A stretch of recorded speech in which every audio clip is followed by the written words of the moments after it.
Thank you very much.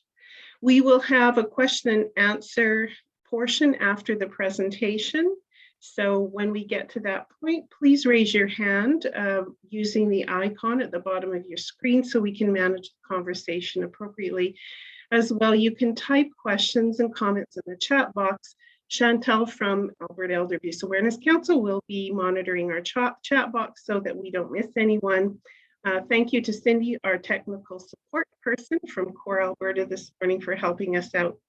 As well, we'll have a couple of polls a little bit later on in the recording, in the presentation for you to participate in. So without further ado, I'd like to introduce our two wonderful speakers today. Benedict Schopflin is the Executive Director for the Canadian Network for the Prevention of Elder Abuse. Benedict has been with the CNPEA since 2015 and became its Executive Director in 2018. Prior to her involvement in CNPEA, Benedict worked in talent acquisition and nonprofit management in the arts and culture sector. She is a board member of the National Initiative for the Care of the Elderly, or NICE, and of Terra Cheyenne Performance. Originally from Avignon, France, Benedict now lives and works on the unceded and ancestral territory of the Coast Salish peoples, including the territories of the Musqueam, Squamish, and Teslil-Waututh nations, known today as Vancouver. Margaret McPherson, who many of us are familiar with, is a research associate with the Centre for Research and Education on Violence Against Women and Children at Western University in London, Ontario. Margaret designs and develops curriculum and related materials on a number of initiatives, including Make It Our Business, Workplace Domestic Violence Program, and It's Not Right, Neighbors, Friends, and Family for older adults. Margaret is passionate in her belief that everyone has an important contribution to make in creating space and supportive environments at work and in our communities. So on behalf of everyone, Margaret and Benedict, we welcome you, and we're really looking forward to your presentation today on Future Us. So Cindy, if you wouldn't mind giving our presenters control of the slides, and we'll get started. Thank you. Thank you. Just making the transition, Benedict. No rush. Yes, that's right. It's Friday. We need to take our time.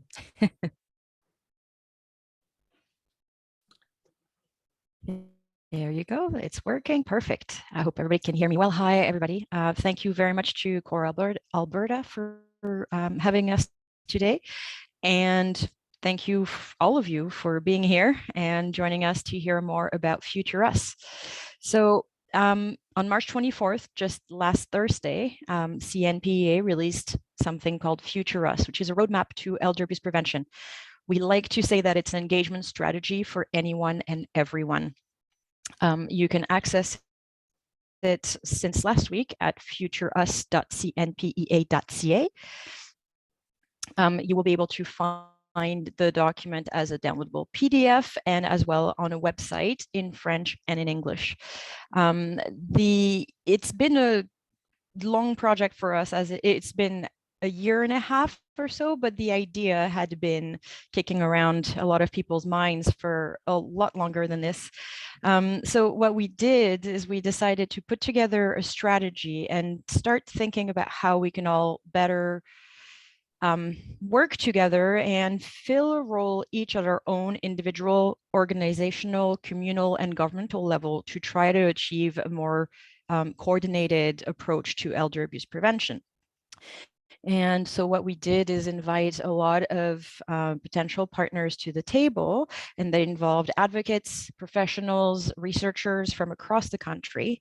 And we are incredibly grateful for the large number of organizations that responded to our invitation and that joined these these meetings and those efforts. I will try to name them all and not forget anyone. It involved CREVAC, the Center for Research and Education on Violence Against Women and Children, Elder Abuse Prevention Ontario, the National Initiative for the Care of the Elderly, EGAL Canada, Canadian Centre for Elder Law, CanAge, and the International Longevity Centre of Canada. And this whole project was supported by Justice Canada, our funder, and we're also very grateful that they saw value in the idea that we had. So to inform the work beyond the partner group, we also led consultations across the country. For the past year, we've held over 20 meetings with leaders from provincial and territorial elder abuse networks, including Alberta Elder Abuse Awareness Council. We had the BC Association of Community Response Networks, the Northwest, well, today I can't say it, the Northwest Territories Senior Society, Prevent Elder Abuse Manitoba, Elder Abuse Prevention Ontario, and Seniors NL. And as you will notice, not all provinces and territories have networks. So where there was not a network in place, we also consulted with senior advocates, professionals, government staff, particularly in provinces that do not have an official network. So we wanted to hear from as many of you as possible and talk about, okay, where are we now? Where do we want to go? How can we get there? What would be helpful? And we just discussed this and listened and pulled all this information together into something that we hope will resonate with you. And we are very grateful for all the dialogues we were able to have. And we hope that this document is going to encourage more dialogue. So to be clear, this is not intended, this document, Future Us, is not intended to speak for any peoples and community or all peoples and communities. It's meant to be an igniter, a conversation starter that can help inspire gatherings, community meetings, initiatives at every level that can help the document and the ideas that we put in there grow. So we're looking at it like a dynamic document that will evolve with time as people and governments hopefully adopt it. I think that's kind of my introduction, and I will pass the reins soon to Margaret to kind of walk you through the key ideas and principles. But before we do that, as Charlene mentioned earlier, we had a couple of questions for you, a very brief poll to kind of get to know our audience better. So if we can trigger the poll, that would be wonderful. We'll have to stop sharing to be able to launch it, because it's saying to me that I'm logged in from another device. So I'm assuming that's what it is. And then I'm going to try and refresh this and see if that will work. Nope, it's still saying I'm logged in from another device. That is interesting. I can try to launch it as a co-host. Let me see here.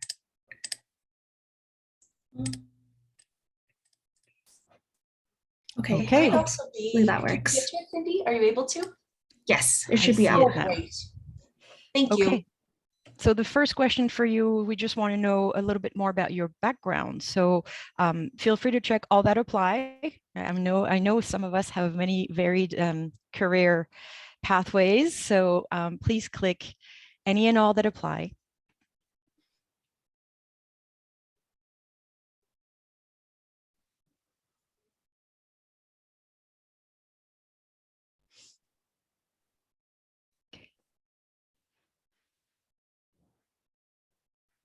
Okay. Chantel, let me know when you're good to go. I don't want to rush people. Perfect. There you go. I see that we have the results. Community development, 46%, government 29%, healthcare 21%, and senior services 42%. Wonderful. Great. Okay. So I guess we'll move on to question number 2. It's like a game show. All right. So our next question is actually more serious, and it's really about understanding whether in your personal or professional life you've experienced or witnessed elder abuse before.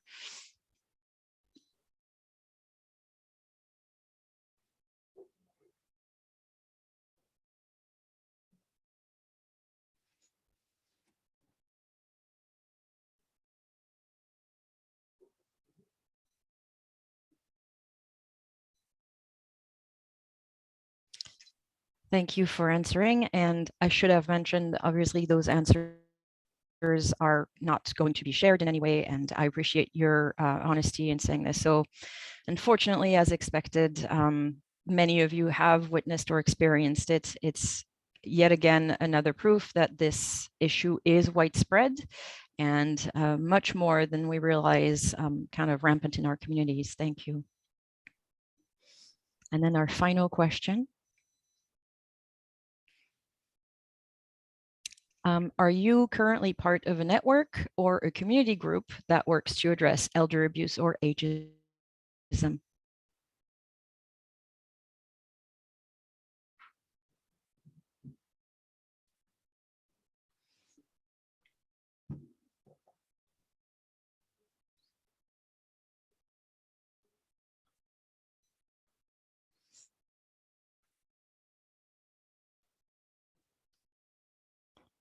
All right. Oh, I love to see that.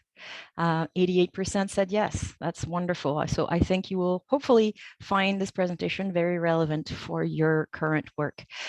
Thank you very much for taking the time to answer those questions. That's it for me. I will let Margaret now expertly guide you through Future Us. And I'll talk to you again later when she's done. Margaret? Thank you, Benedict. And thank you so much, everyone, for coming. So I see a lot of familiar faces. I always feel, it's a grand thing to be with the Alberta folks. And we've been talking about this for a long time. So, I'm happy to be here with you and look forward to what this ignites for us. So I'm going to just sort of walk through the roadmap and what's involved in it, and give you a sense about the overall strategy and where we're going. I always want to talk about this idea that we each have a unique role to play, and that's the right idea, but that without an understanding about what you can do within your sphere of influence, it's kind of sits as an empty statement. And I think the other problem with that idea is that when you say everyone has a role to play, it's easy to think someone else will do it. And so the roadmap is really designed to engage people. So it's an engagement strategy, of course. That's what we want to talk about, is what can you do to contribute? And appreciating that you actually have a really important role to play. Like, they are all, part of this picture about how do we work together collectively. It begins with an understanding, that even the smallest action contributes to something greater. And part of the work for us is seeing the relationship between our day-to-day actions and large-scale, policy initiatives and, big decisions that get made, but they're connected. And so, thinking about how you contribute to a better world that includes and, protects the rights of older people is, it's important work. So it is designed as a pan-Canadian project because we recognize, that provinces and territories have that there are differences in terms of the way that the issues are being approached. And then what we really need is an overarching strategy at a national level about how to move forward, that also understands that there's inequities, that there's disparity among the provinces and territories. So that's, we see some provinces and territories that have lots of that have some resources. I'm not going to say any of them have lots of resources, but that have some opportunity to invest, and others have not. So, really it's about pulling the conversation up to a pan-Canadian level so that we can talk about it as a country. And it's also so that no matter where you are, you can see yourself as being part of a shared journey to create, a safe, supportive, and inclusive society. This is the work for all of us. There are 3 goals that will guide us on the way, and I'm not going to spend a lot of time talking about them right now because I'll go into a little more detail with them in a couple of minutes. But just to say that, it's about prioritizing prevention in every community. It shows like strategies are great, but they're only meaningful when it gets pulled down into our communities, our neighborhoods, and our homes. And so how are we going to do that? We're going to talk about the importance of elder abuse prevention networks, whatever you call them. You know, I know in Alberta, I think you call them community response networks. You know, we need to engage these groups. These are our champions that are already doing the work. And how do we do that at the local, regional, and national levels?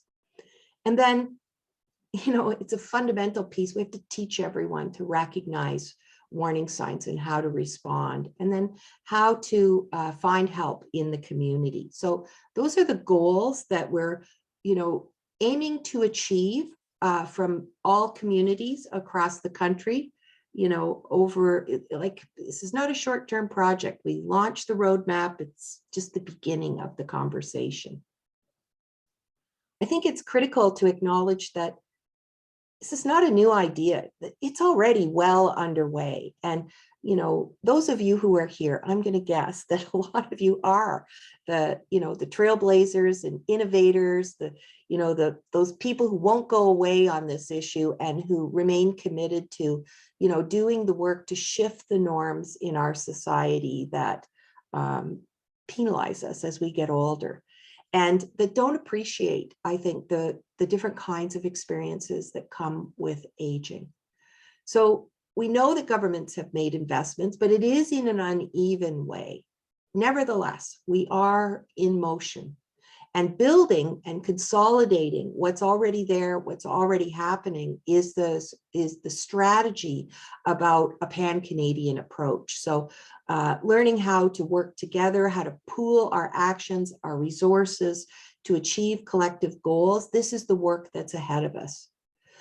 It's really clear that to be successful, we have to work collaboratively and systematically toward these sort of large scale social change goals.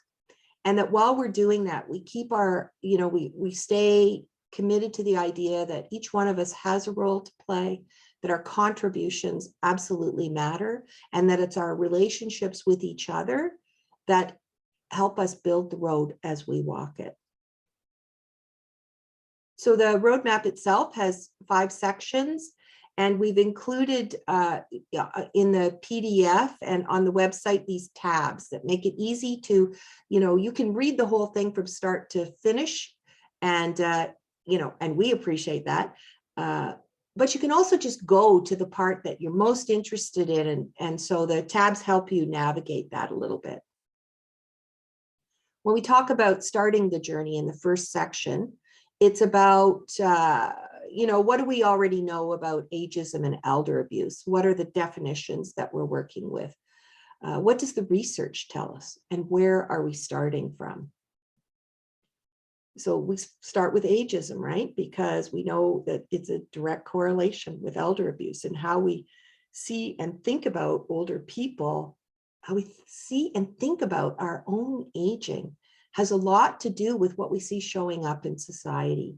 So there was a study done in 2012, that's quite a while ago now, we should probably be doing another one, to look at attitudes about older people. And you know what that study found was that 35% of the people who responded said they've treated someone differently because of their age. 80% of the survey respondents believe that older people are less important and are more ignored than younger generations, which is also substantiated, you know, by other kinds of research. And 60% of seniors who completed the survey say they've been untreated, they've been treated unfairly because of their age. So these are significant numbers. And age is one of the first things, it's absolutely true, that we notice about people. And, you know, there are, you know, human beings affin with people who are like them. We do that naturally. And so the work of intergenerational, connecting those generations is really important, you know, as we're thinking about how to address ageism. So the World Health Organization, and I'm going to talk about the global initiatives a little bit later, but this is a global issue that has to be addressed. And it you can see how it comes down to each one of us in our own attitudes and beliefs about what it means to get older. So making this link between aging and elder abuse is a pretty direct link that we want to be making, and that when we're talking about preventing elder abuse, we have to also be talking about reflecting upon our own attitudes and behaviors when it comes to the way in which we treat each other and people of all ages. This is from the NICE study that was done in 2015, a prevalence study that showed 7.5% of the surveyed population had experienced abuse in the year previous. So these are older adults. And, you know, like always, so that in itself is a significant number, but we know that it's a conservative number because so many people, number one, don't recognize what they're experiencing is abuse or neglect. And they're not going to, you know, reporting is a problem because who wants to admit that they're in that kind of a situation? It's a very difficult thing to admit to yourself and to others. There's a lot of shame attached to it. So these numbers, prevalence numbers, are always should be seen as quite conservative. The risk factors include depression, a history of abuse as a child, a youth, or an adult, you know, which speaks to looking more at violence in relationships across the lifespan rather than in segmented populations. You know, we are whole people and we need to be talking about the span of our lives. Living with someone who is financially dependent on you is a high risk factor. And, you know, so that's most often going to be an adult child or a grandchild. And being female. There is a strong correlation with gender-based violence. You know, elder abuse has, you know, aspects that need to be looked at from through a gendered lens, but also an intersectional lens, because, you know, at a societal level, people experiences disadvantage from inequities that are kind of built into the social system that we live in. And so if you are female, you are more likely to experience serious injury, hospitalization, and death. I have to say that, you know, we also don't talk enough about coercive control and domestic violence in older couples. And in the last few years, we've been seeing an increase in the domestic homicides that are femicides for older couples. And so this is an area, understanding sort of and appreciating both one's gender and social location in terms of your race, class, ability. These are pieces that we have to look into more deeply in order to do more targeted interventions and to appreciate, you know, it's never going to be a one-size-fits-all solution. In 81% of the reports, it was found it's the people right around, right? Like it is, you know, spouses and family members, friends, neighbors, or acquaintances causing the highest degree of harm. And so, you know, for me, that's a no-brainer then with it's not right, because, you know, we need to be also teaching the people around the family how to recognize what's happening and how to respond in a good way. The roadmap also includes definitions about elder abuse, the different forms it takes. You know, I think one of the messages we're still really pressing on here is that it's not just physical violence. And it's not just an individual issue. This is not about good and bad people. We also have to think about the ways in which society, you know, creates these barriers for people depending on their social location, and that structural violence is a thing. The way in which our society is structured impacts people and their lives. And so you see higher violence rates in certain populations because of this. So not just an individual issue. We also talk about the current state of direct services, which is quite dire, actually. This is where we're starting from. There are few or no dedicated elder abuse services anywhere in the country that we can see. And the entire, I think, violence response system across sort of the age, sort of the lifespan is crisis oriented. So we're always responding after there's a crisis. And I would argue that this is the most expensive, least effective response possible. Funding often is included under sort of a broader category of family violence, but what we hear from people on the ground is that the funding generally goes to younger families. There are myths about what older people are experiencing and little research that actually supports or qualifies what's happening to older people in their homes, living in private dwellings, which is the vast majority of seniors. There's also little recognition of the need for specialization, training for professionals who work with older adults. They have to be able to recognize warning signs and indications of increasing risk. What we see in the research quite clearly is that it's more likely that professionals will write off warning signs as, sort of normal signs of aging, or question people's memories or those sorts of things. That is really problematic. And so we have to really be training people on elder abuse specifically across sort of the disciplines and sectors. And finally, there's little or no risk management happening anywhere. And by risk management, I mean working with the person who is committing the harm, causing the harm, to change the behavior. This is what I said earlier about, it's not just a matter of, you can't just see this as good and bad people. Relationships are complex. And part of what we know is that violent and abusive behavior also grows out of many reasons, including people's personal histories and experience. It's never to excuse the behavior, but I think what we're forgetting or missing is that people can change. And the research supports it. The vast majority of people who act violently, who act abusively, may be unaware of the impact of their actions, and that with support, it can change. And so we have to start working with people who are causing the harm earlier, more directly, naming the behavior, helping people understand what is abusive, coercive, controlling behavior, because it's pretty common in our society. So, all that to say, what we have to do is we need to move upstream toward prevention. And so as we do these presentations, as people come in contact with a future us, we want everyone to be, this is a chorus that needs to go up from the ground. We have to move upstream toward prevention, and we're going to need support from our government partners to do that. We need a big picture plan.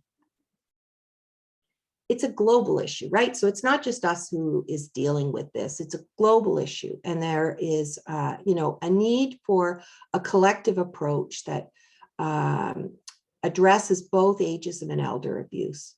So the World Health Organization created this ecological model to show that it's not just interpersonal violence is not just an individual issue. It happens at all levels of society. And they created this picture so that we can start to think strategically about the kinds of interventions that need to happen at all levels of society. So starting with the individuals, looking at the relationships around people, the community around them, and then the larger society. These are intervention points that have to be coordinated. So it's complex, this thing we're trying to do. And this is why it really will take everyone pulling together to live into the opportunities to make a contribution at each of these levels from wherever you are. So I'm coming back to the goals now, and I want to talk a little more about the importance of each of them. So this is a big goal we have. We want to prioritize prevention of elder abuse and neglect in every single community, because it's in every single community.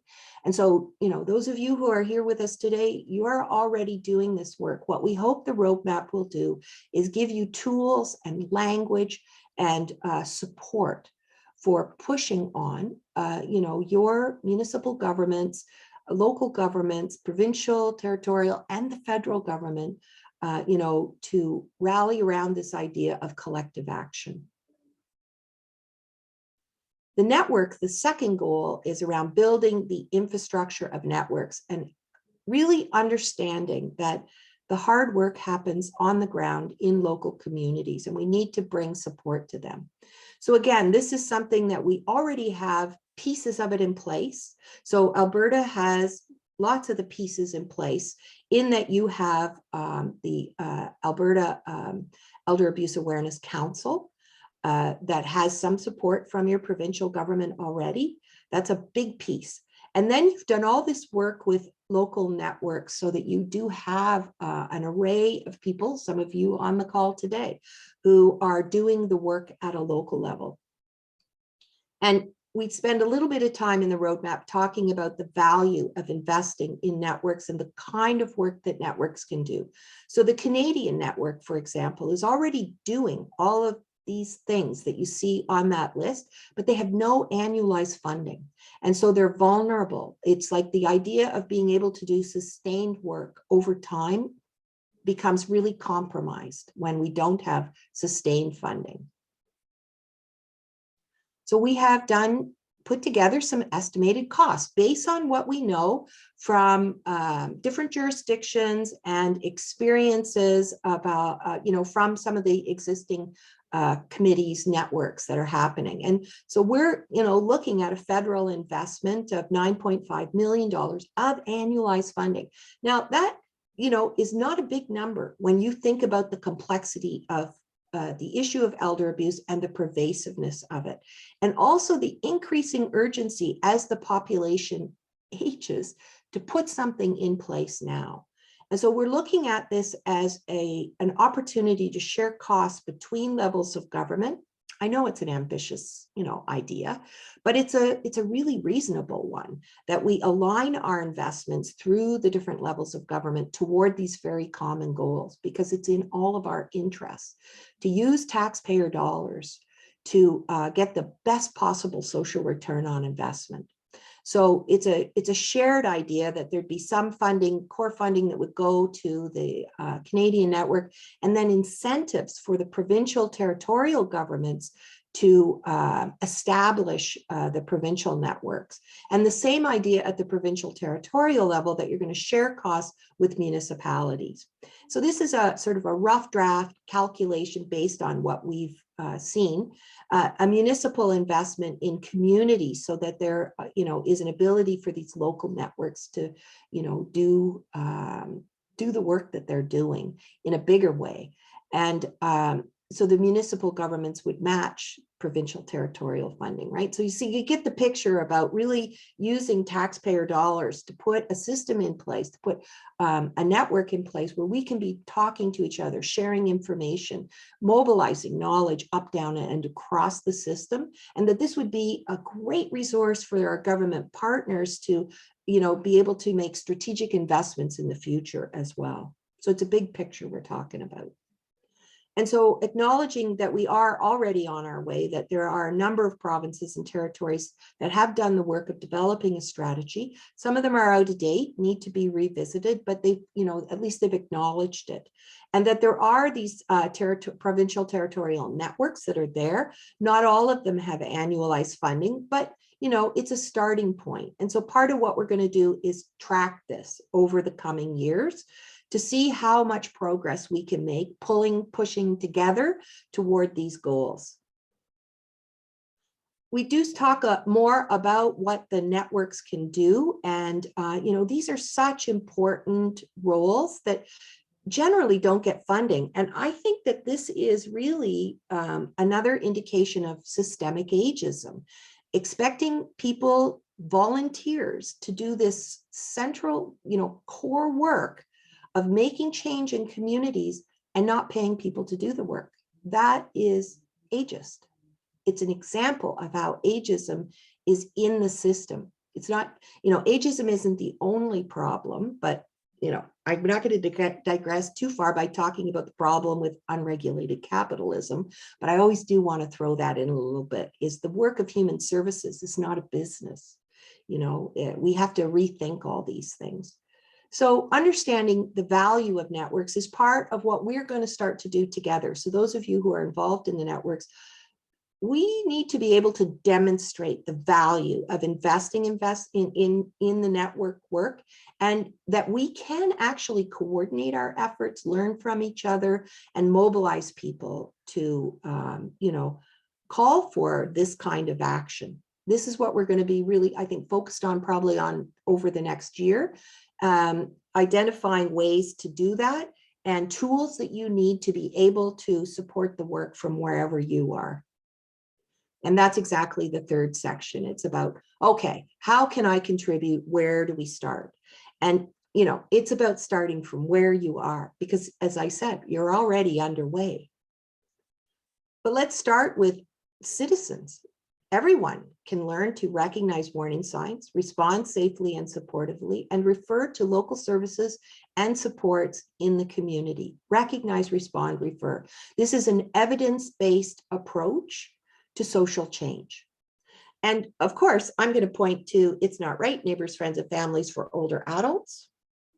And encourage people to go to the local networks, the provincial territorial networks to, participate in a workshop, host a workshop, and learn about ageism yourself. Like, this idea about being the change that we want, it's a true thing. We have to reflect on our own attitudes about getting older. I live with my father. He's 90 years old. Yesterday, he lost his driver's license. And it was a real, it's a big event in his life. And I recognize that my relationship with him is changing me because it asks me to change in order to be with him as he, sort of traverses this part of his life. And boy, I'm learning a lot about what it's like to get older, what I want for myself as I get older, and what I want for him. These aren't abstract ideas. It's about our own lives and the people in them, and figuring out how to support each other as we go. So we want to be having lots of conversations about aging, what sucks about it, what's great about it, and what we need to do to make sure that all people have the supports that they need, and that the protections are in place. So I am going to just toot my horn for a minute again about It's Not Right, because it's another one of those things that are already there. The federal government has invested close to $1 million since 2009 in developing these resources. They have stood the test of time. We have thousands of evaluations that can show you the benefit of teaching neighbors, friends, and family members how to recognize, respond, and refer. And we also have a demonstration that when governments invest in the network system that we're talking about, the infrastructure, those networks deliver the content. And I know that I hear so many stories about how this material makes a difference in people's lives. So, mobilizing to be able to do this across the country is what we're working on. One of the central ideas of It's Not Right that I think we really need to focus on is the way we think and talk about power. You are a powerful being in the world. Your every action has an impact.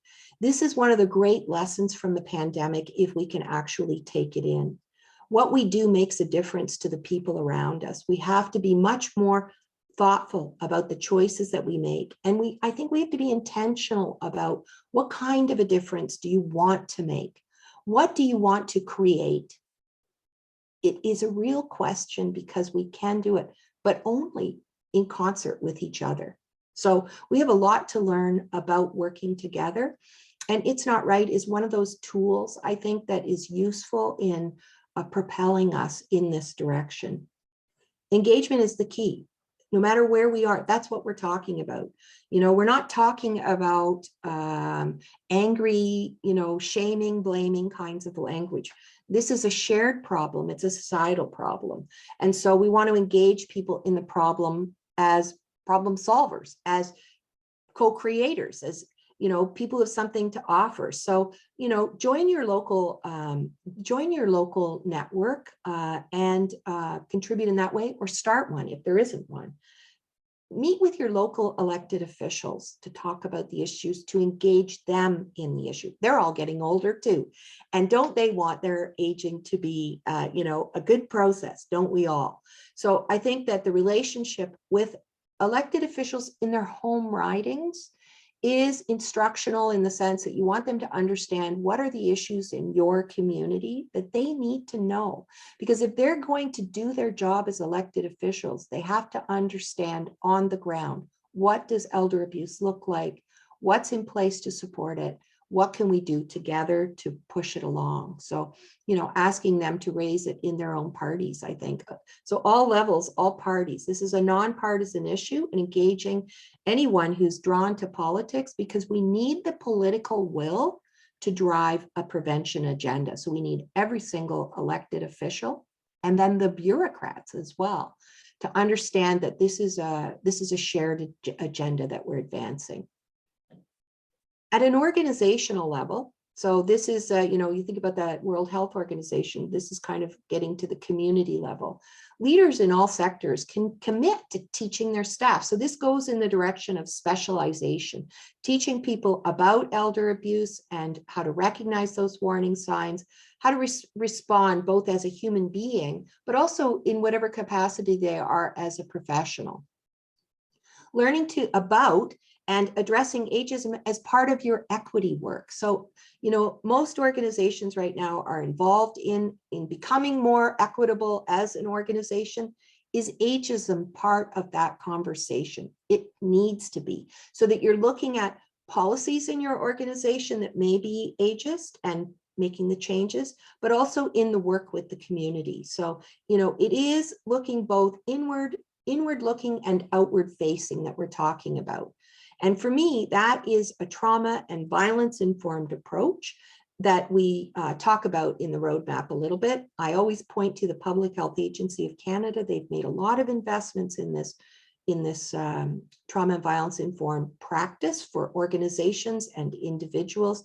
The principles are equity oriented, and I would say it's kind of a program of action for organizations that will help us advance equity, see elder abuse as an equity issue, and to work with organizations to make the changes that they need to, so that ageism is part of the work that they're doing.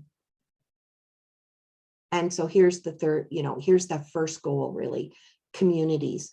We want all communities to recognize elder abuse as a priority issue and to put some substance behind it, not just in name only. So make some investments, like in a local elder abuse prevention network. We also talk about things like the age-friendly movement, which has a lot of, a lot of communities are involved in this. Does it include elder abuse prevention? That's, for me, it's like, how can you be age-friendly if you're not also talking about how you're addressing and preventing elder abuse? So with each of the sections, there are actions that are suggested, things that you can do. And, it's not by any means comprehensive lists. It's really just suggestions about what can communities do to advance the goals as we're talking about them. So on the Future Us website, there's a place where we want people to come and tell us. So there's a map that says, put yourself on the map, and tell us what you've achieved, what you're achieving, what's your work, what are you working on, so that we can see little flags spring up when those networks have funding, and when communities identify themselves as, taking elder abuse seriously and acting on it, and individuals learning how to recognize, respond, and refer. It's really important that, we talk about the systemic factors that elder abuse, all forms of violence in relationships, flow out of, systemic structural issues. When people have to struggle to survive, when they don't have a living income, housing they can afford, secure food, healthcare, human rights being observed, violence rates are going to go up. Violence rates are an indication of a failing society, of the places in which a society is failing. And so this is another part of the way in which we have to learn to call for not just addressing specific issues, but larger societal change that puts the things in place that people are not having to struggle to survive in the ways that they can. And so this can take many forms, but it boils down to this idea that violence is a societal issue that needs society level, system level responses around income, housing, healthcare, food. There's also content for researchers, because research is such an important part of, helping us decide in the future how we move forward. And so there are principles and pathways for elder abuse research in Canada that seeks to place research within the context of communities in a more active way, so that it's not operating sort of in academic silos, but it's actually engaged with and learning from communities. So recognizing expertise, not just academic expertise, but the expertise that comes with life and living, and different perspectives, different life experiences. Absolutely attention to the systemic and structural issues. We have to learn how to talk, how to point to and see the ways in which, society itself sets it all up so that we're, having trouble in our relationships. Engaging in communities and building capacity of those relationships as well. This whole thing is built on engagement and quality relationships and learning how to work with our differences, in order to create something that doesn't yet exist, but that we can see it. We can see it. And appreciating the distinct experiences. We don't all have to be the same. In fact, our abilities to survive as a species is dependent on our willingness to come to an appreciation for all forms of life and the different experiences of living. We do want to engage government as partners. And so, asking them just to endorse future us and the need for strategic investments in prevention. That's a big step. It's a conversation in itself to have with your elected officials. And then there's other sort of more specific, the adopt block funding point there is about, we see in British Columbia, I think it's the Department of Health or Ministry of Health that funds the BC network. And they don't have a very sort of top-down list of things that the network has to achieve. It's more that they say, here is a funding, I think it's $1.3 million a year that they receive. You decide with the communities how to best spend it. And so that's a very different kind of relationship with funders. But I'm seeing more of this. I used to work in government. I still have relationships. I saw this with the pandemic. When the crisis struck, it was the government who turned to the community people and said, here's some money, figure out what to do, figure out how to help people. That's more where we're going, where we need to go, is mutual respect between the people doing the work, the government funders, so that it's not so top down, that there's more opportunity for communities to be supported in identifying priorities and ways of working, and them to be connected across the country in the doing of that, so that the communication is always happening. To endorse the Pan-Canadian goals as a standing agenda item on the intergovernmental committee, I think that would be a really good step to take. So those 3 goals, let's talk about where we're seeing them, what's happening, and who's participating. Who do we need to engage? That's always going to be the question. And of course, investing in the network infrastructure that I talked about earlier. So, it is a picture of integrated and aligned in infrastructure investments. This is the top-down piece where we really do need the federal government and the provincial territorial governments, and then the municipal governments to think about prevention in an aligned and integrated way so that we can actually achieve good social returns on the taxpayer investments that are made. And then finally, sort of aligning with global initiatives. This is important. All the work that's been done. So there's some of the initiatives that, we are aligning under with the World Health Organization, the United Nations, the UN Convention on Older People's Rights. These are important initiatives, but they're not things that just happen in faraway places. They become real when we pull them down into our communities and we work on them in concrete ways, and we tell other people what we're doing. And so, this is part of a global dialogue, really, that we want to be part of here in Canada. And that's the road that we are proposing. Also within Canada, there are other strategies that need to be, there has to be some thinking about how to support and, integrate these strategies. So the dementia strategy, the long-term care strategy that's supposed to be coming. These are not competing issues. I think that's one of the big changes. These are not competing issues. These are important initiatives that we have to think about as having a relationship to each other and think about how to advance them in a much more strategic way. This is the picture that we started with when we first started designing the roadmap with our partners. And so I just want to show you the movement a little bit.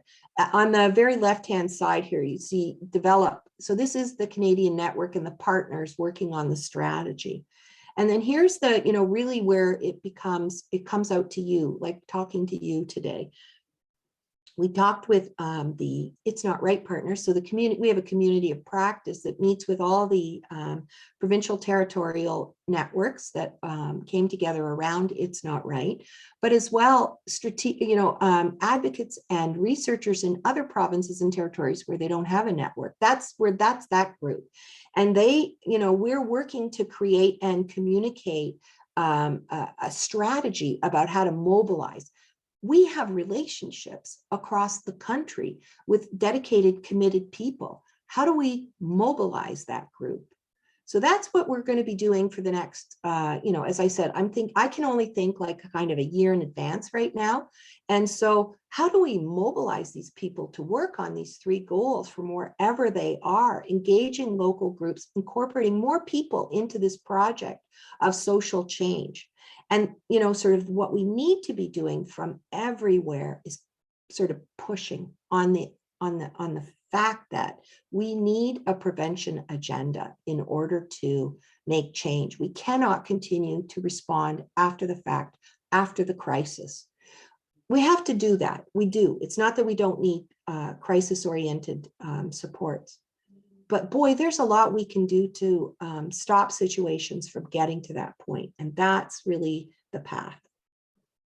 So this comes back to, sort of thinking about it as a whole project. There is the level at which citizens can participate.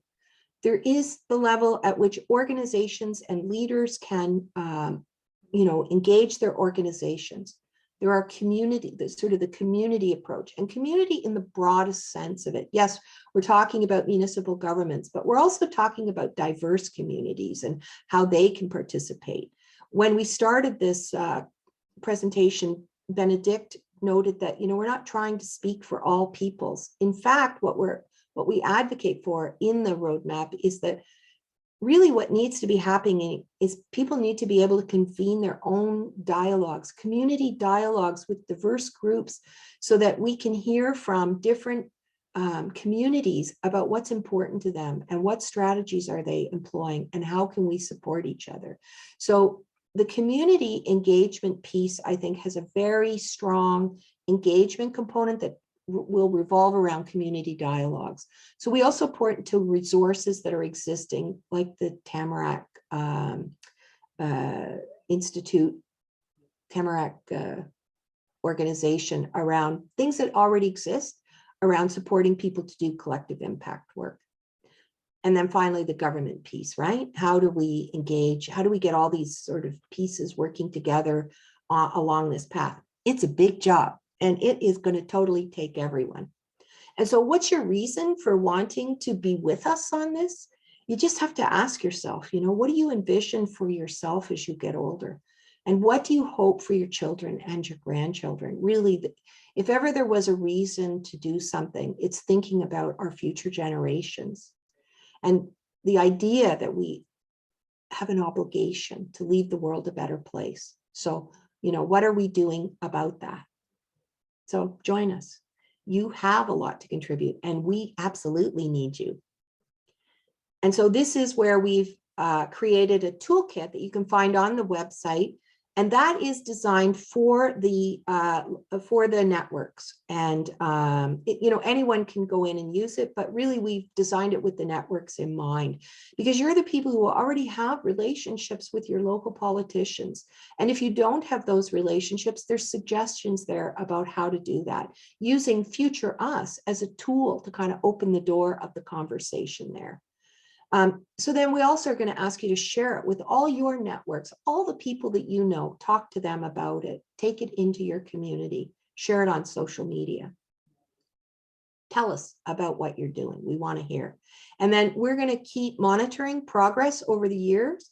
And over the years, that's right. This is the long game that we're playing. This is not a time limited project. This is going to go on until we achieve all those goals. And so CMPEA will, you know, this is part of the evolution that we'll be doing, is thinking about how to communicate the progress, but also show the progress over time. So, you know, the work is just starting. What you do makes a difference. That's the fundamental message for you here today, and the invitation to join us. So I'm going to hand it back to Benedict. Oh yes, that's how you put yourself on the map, and tell us what you're doing.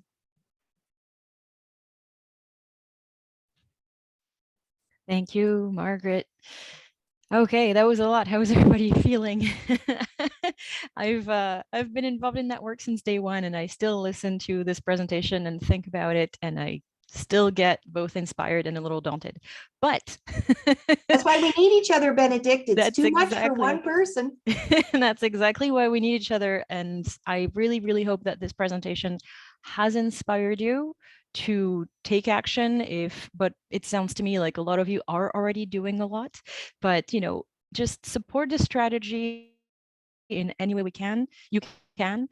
We're going to need as many people as possible to embrace Future Us and to make that a reality. And as Margaret said earlier, we're not all starting from the same stages.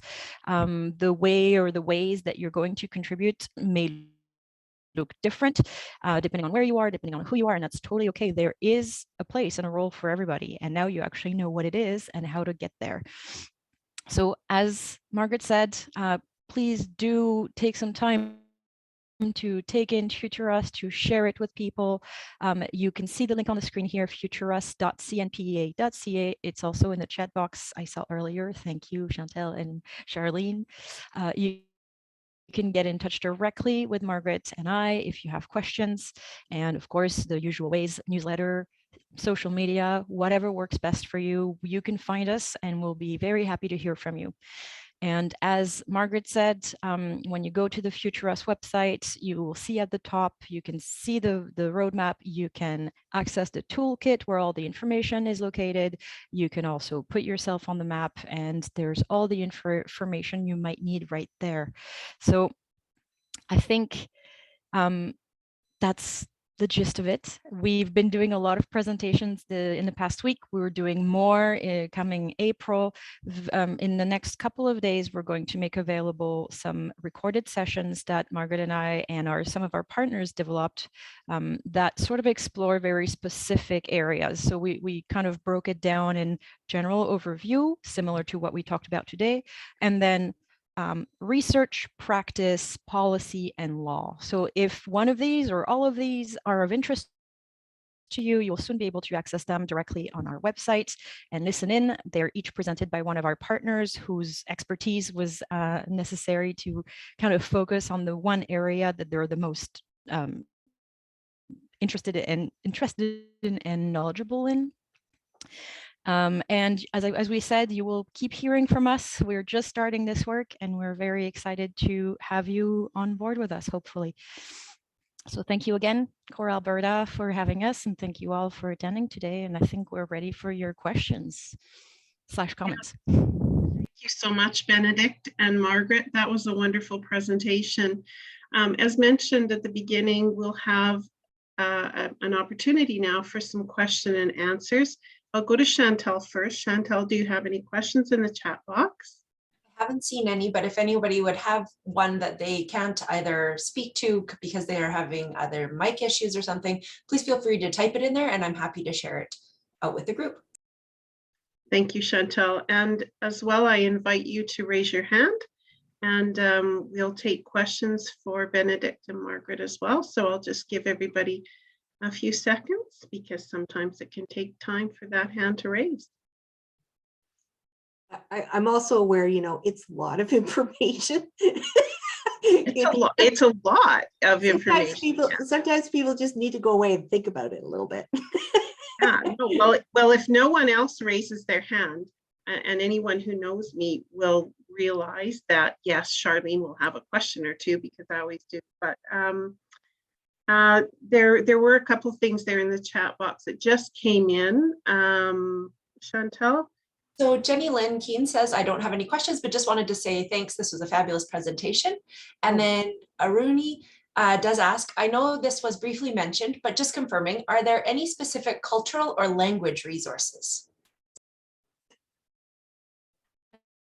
In specific terms regarding the format of the roadmap, the website and the roadmap are available in English and in French. If we're looking more at the bigger picture, we tried to build it so that this document could be used and also worked with by different communities to kind of fit their needs within their own dynamics, their own groups. So it's guiding principles and general actions that we invite people to kind of take and mold according to what they prefer. We were trying to find a way to be constructive, but not dictate things for everyone, because actions and situations look very different from one person to another and one group to another. I would also, I want to add to that a little bit because I can speak to it a little bit from an it's not. I think it's one of those things that we need to be including when we're talking about prevention, that there has to be sort of investment in diversity in a serious way.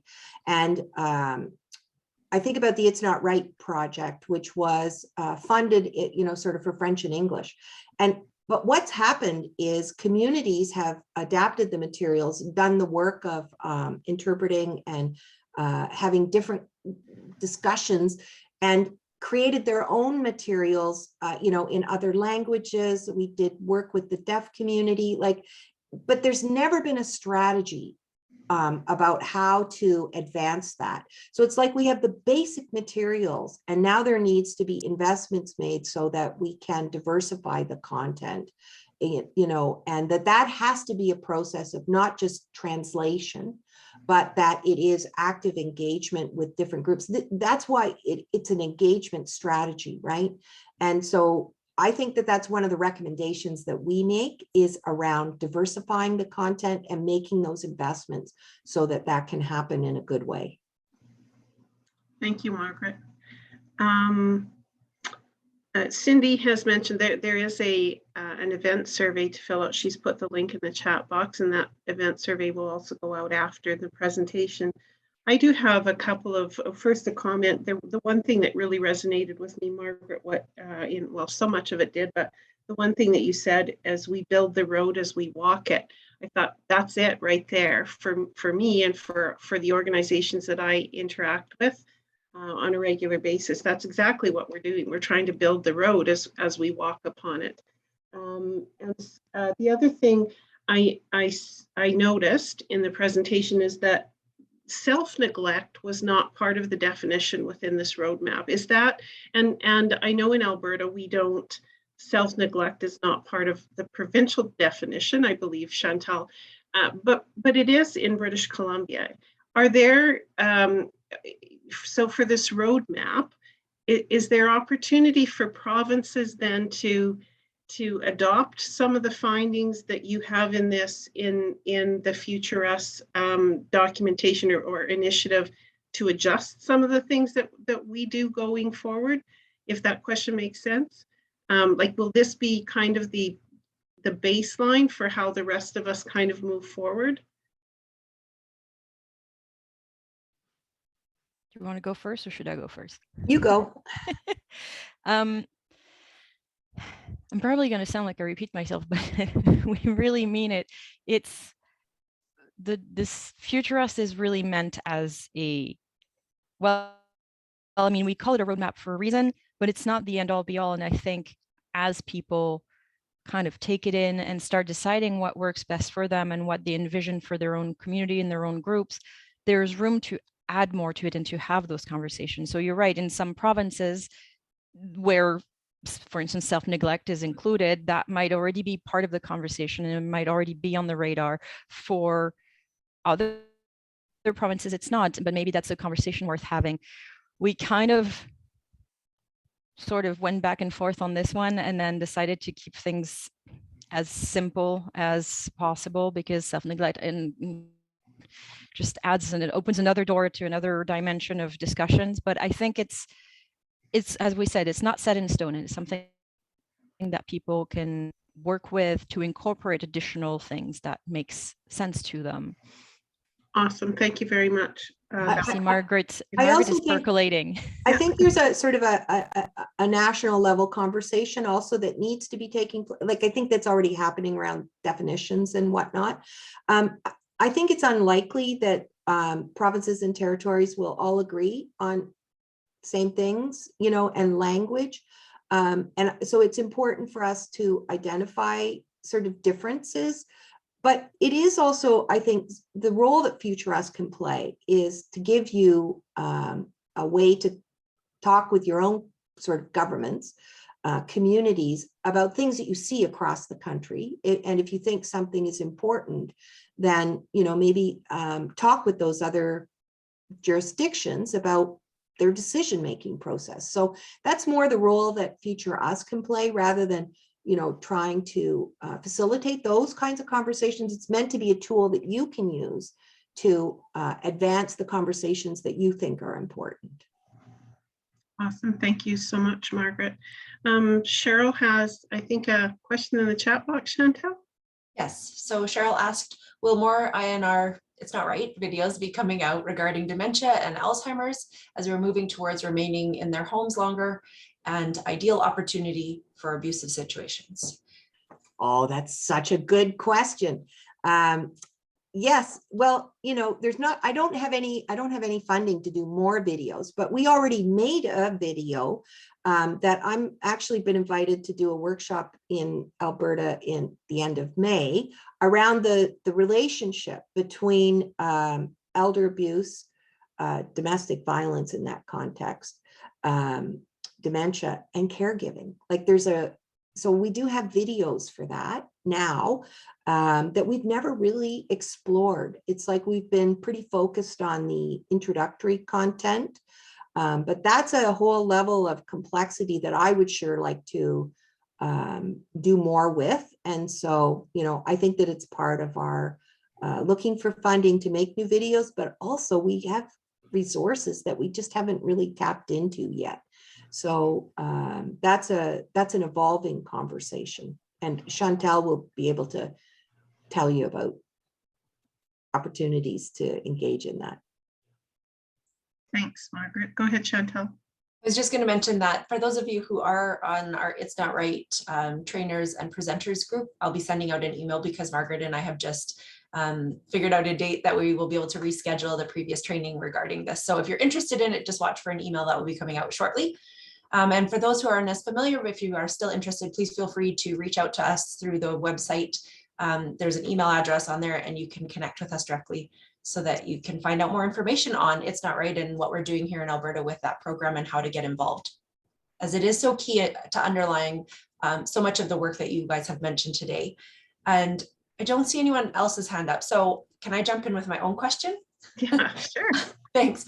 I was wondering, in Alberta here, we are coming up on a provincial election sometime in the next year approximately. And I was just wondering if you had any suggestions of how we might be able to take this information in the work of the roadmap and be able to engage in a dialogue that actually makes elder abuse and older adult issues at the forefront, and being able to equip even our older adults to be able to speak on some of these things, because we really want to make sure that it becomes part of a movement and that it becomes part of a common dialogue, that everybody's kind of singing from the same song sheet as to what are our key messages and how do we get that out to all the politicians, so that it's not necessarily a platform issue, but also that it's something that they're all aware of and all feel like, yeah, I need to do this to make sure that I'm getting those votes, or that we're being able to do the work we need to here in Alberta.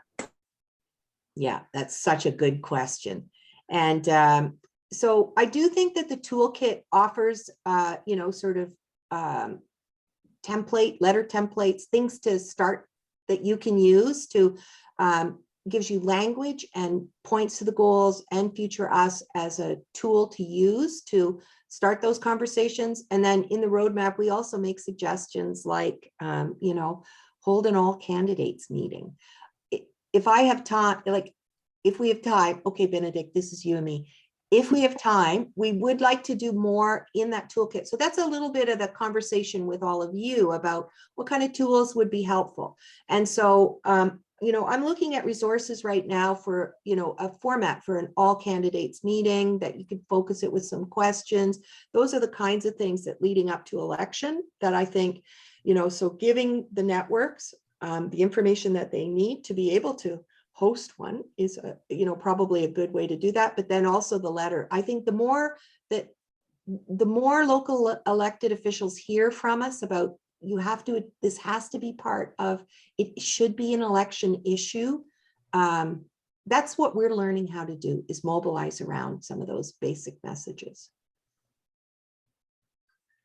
Great answer, Margaret. Thank you very much. Good question. Chantal, do you have another one? I was just going to actually go back to our chat box, if that's okay. And we've Sure. got some comments in there. Jenny Lynn said, BC has an adult guardianship legislation that can support self-neglect within their model. It makes it easier to follow up on these cases and act with robust legislation backing action. Unfortunately, we don't have this here in Alberta.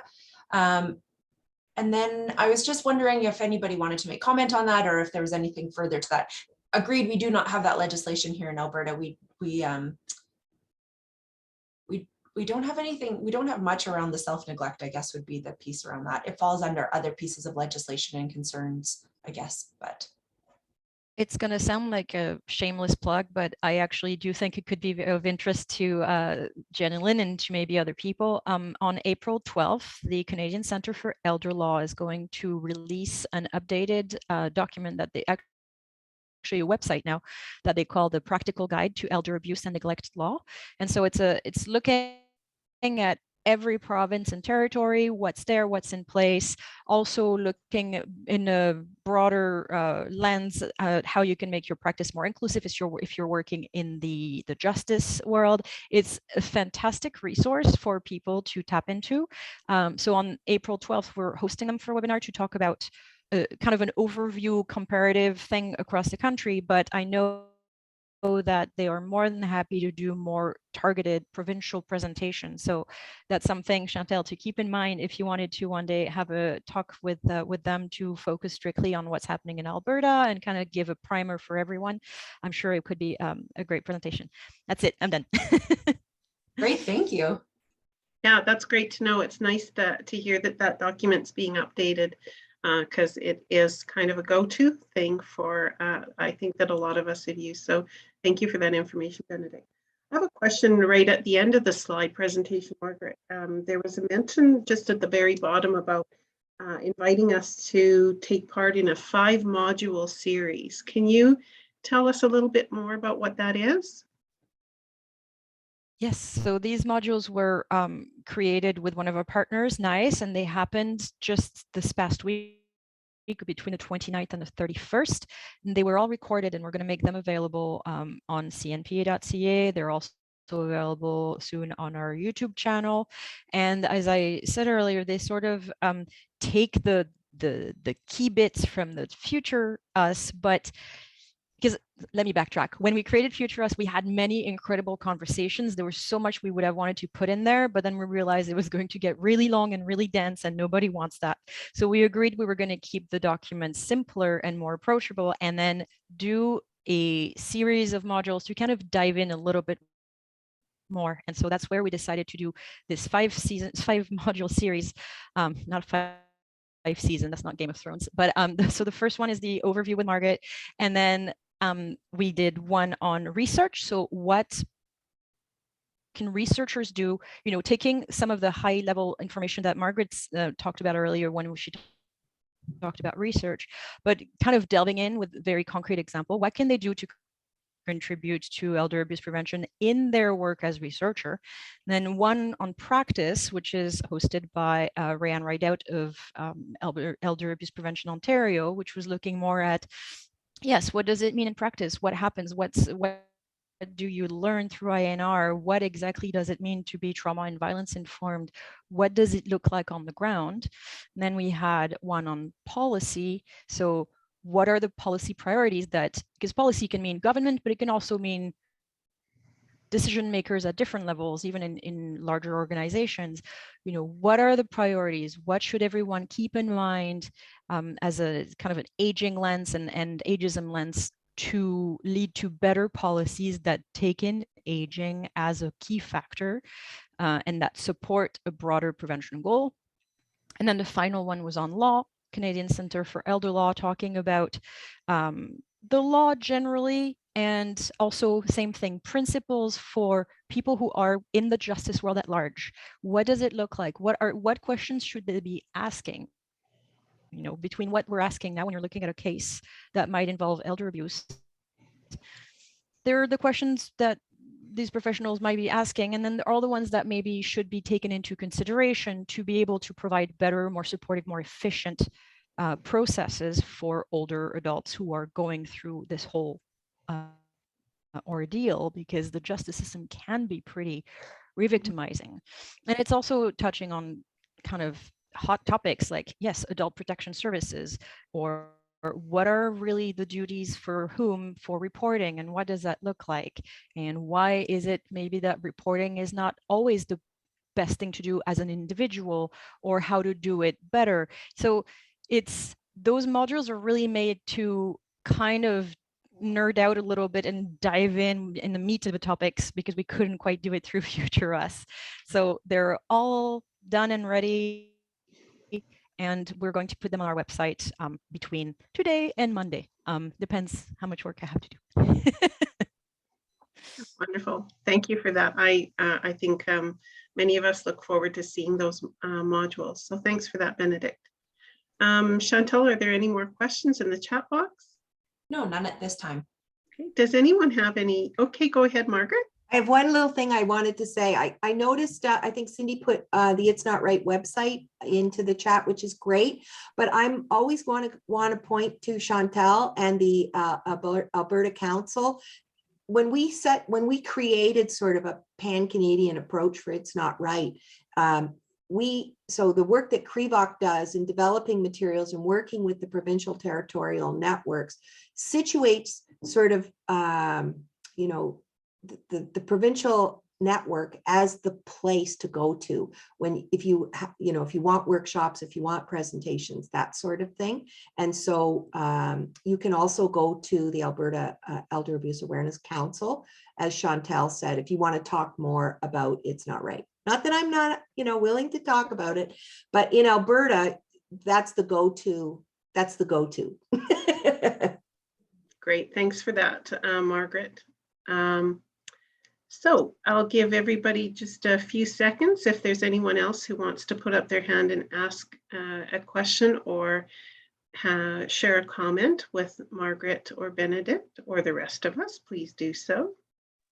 And I wanted to add, please do ask us questions later. We're always available to respond to them by email. I think the slides are going to be made available to the attendees, so you'll have our email addresses in there, and you can always, I do that all the time. I never think of a good question on the spot. It comes up 3 days later at 11 at night, so I understand. Wonderful, thank you for that invitation, Benedict. So we're coming up on 11:21. So I would just like to thank both Benedict and Margaret for joining us today for the wonderful presentation on Future Us.